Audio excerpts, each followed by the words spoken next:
Happy Thursday. We're under water now. I'm still gonna have some coffee, but it's water.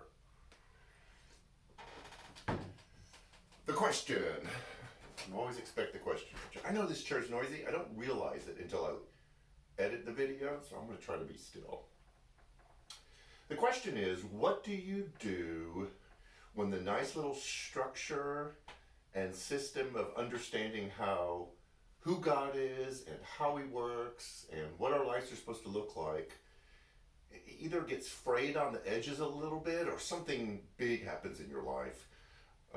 You lose somebody, you lose a job, you don't get that job, and it goes against your understanding of how God works. Not how the world works, we know how the world works, but how God is supposed to work.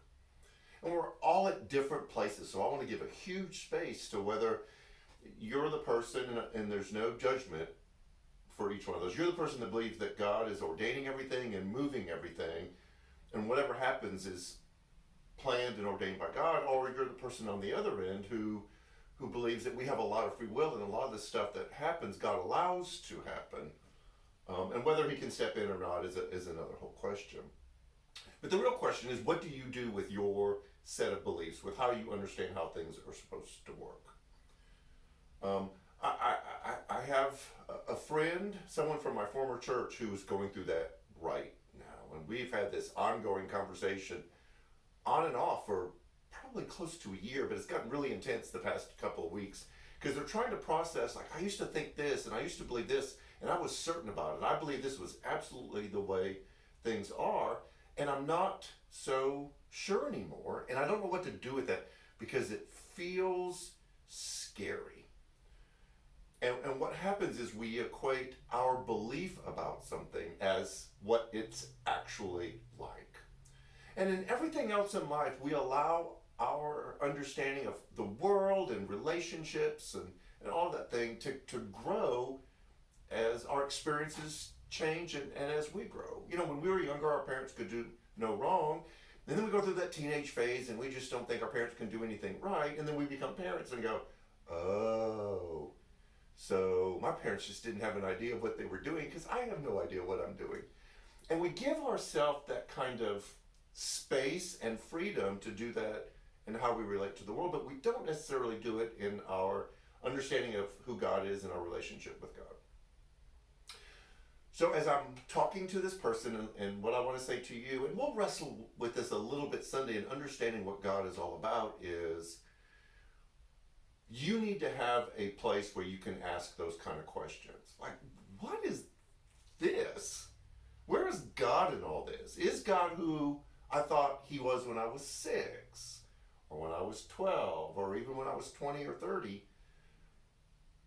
Am I stuck and bound to that understanding and belief about God, even into my 40s, 50s, 60s, or however much older, because I equate God's existence with my ability to understand or explain it? I know that's a lot of roundabout talking, but there's two things I want you to take away with you.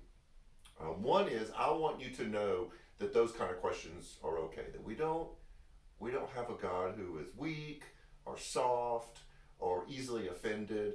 In fact, the pursuit of deeper, growing, changing understanding means that our heart is aligning with the heart of God. He wants us to know Him. And that's letting go of the things that we thought were God and knowing Him in a deeper, more passionate way. And that comes from a personal relationship with Him.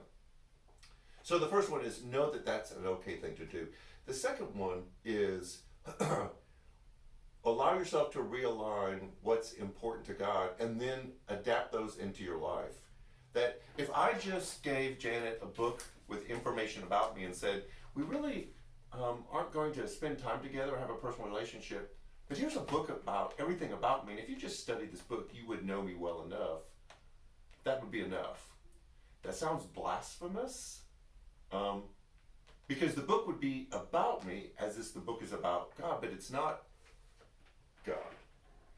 And so if you want a safe place and a growing relationship with God, this is a place to start, but it really comes out of a personal relationship, a pursuit. God, I want to know you. I know about you. There are truths in here about you, but I want to know you personally. And what will come from that is the sense of safety and security that you can ask these questions and you're not afraid of getting this wrong.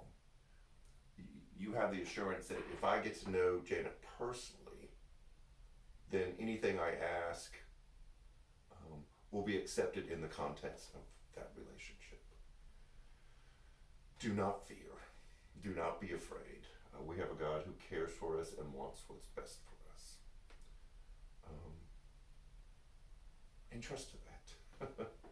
Sunday is Mother's Day. I know that is a complicated day for a lot of you for a variety of reasons. For your own mother, for being a mother, for not being a mother.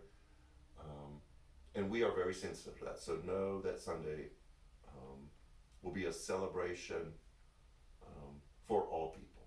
And we want you to trust and know of that. So, have a great rest of the week. Have a good weekend. And we'll see you Sunday. Take care.